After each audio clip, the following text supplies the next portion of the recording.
بسم اللہ الرحمن الرحیم۔ السلام علیکم۔ ہماری گزشتہ ویڈیو کا جو موضوع تھا، حضرت ابراہیم علیہ السلام کو کعبۃ اللہ شریف کی تعمیر کرنے کا جب حکم ملا اور جو پتھر آپ کے زیر استعمال رہا، آپ اس پتھر پر کھڑے ہو کر بیت اللہ شریف کی تعمیر فرما رہے تھے۔ یہ ایک مقدس پتھر ہے جو کعبہ معظمہ سے چند گز کی دوری پر رکھا ہوا ہے۔ یہ وہی پتھر ہے کہ جب آپ حضرت ابراہیم علیہ السلام کعبہ مکرمہ کی تعمیر فرما رہے تھے تو جب دیواریں سر سے اونچی ہو گئیں تو آپ اس پتھر پر کھڑے ہو کر آپ نے کعبہ معظمہ کی دیواروں کو مکمل فرمایا۔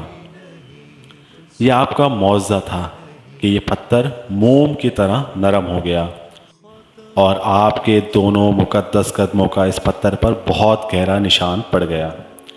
آپ کے قدموں کے مبارک نشان کی بدولت اس مبارک پتھر کی فضیلت اور عظمت میں اس طرح چار چاند لگ گئے کہ خداوند قدوس نے اپنی کتاب مقدس قرآن مجید میں 2 جگہ اس کی عظمت کا خطبہ ارشاد فرمایا۔ ایک جگہ تو یہ ارشاد فرمایا کہ سورہ آل عمران بسم اللہ الرحمن الرحیم ترجمہ قرآن، یعنی کعبہ مکرمہ میں خدا کی بہت سی روشن اور خلوصی نشانیاں ہیں، اور ان نشانیوں میں سے ایک بڑی نشانی مقام ابراہیم ہے۔ بے شک اللہ رب العزت نے حق فرمایا، سچ فرمایا۔ حضرت ابراہیم علیہ السلام کے زیر استعمال جو پتھر تھا، جب آپ اس پتھر پر کھڑے ہوتے تو یہ پتھر انتہائی نرم ہو جاتا جیسے روئی کی طرح، اور آپ کے قدموں کے نشانات اس پتھر پر جذب ہو جاتے، اور یہ پتھر آج بھی بیت اللہ شریف میں موجود ہے جس پر حضرت ابراہیم علیہ السلام کے قدموں کے نشان ہیں۔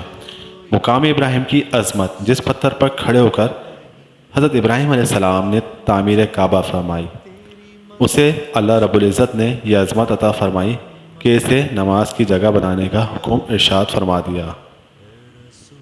چنانچہ ارشاد باری تعالیٰ ہے، بسم اللہ الرحمن الرحیم واتخذوا من مقام ابراہیم مصلی، ترجمہ، اور اے مسلمانوں، تم ابراہیم کے کھڑے ہونے کی جگہ کو نماز کا مقام بناؤ۔ سبحان اللہ۔ مقام ابراہیم کو نماز کا مقام بنانا مستحب ہے، اور ایک قول یہ بھی ہے کہ اس نماز سے طواف کے بعد پڑھی جانے والی 2 واجب رکعتیں مراد ہیں۔ اس آیت سے معلوم ہوا کہ جس پتھر کو نبی کے قدم بوسی حاصل ہو جائے وہ عظمت والا ہو جاتا ہے۔ سبحان اللہ، سبحان اللہ۔ بے شک اللہ رب العزت سے دعا ہے کہ اللہ رب العزت ہمیں بھی طواف کعبہ کرنے اور مقام ابراہیم کے پاس نماز پڑھنے کی توفیق عطا فرمائے۔ آمین ثم آمین۔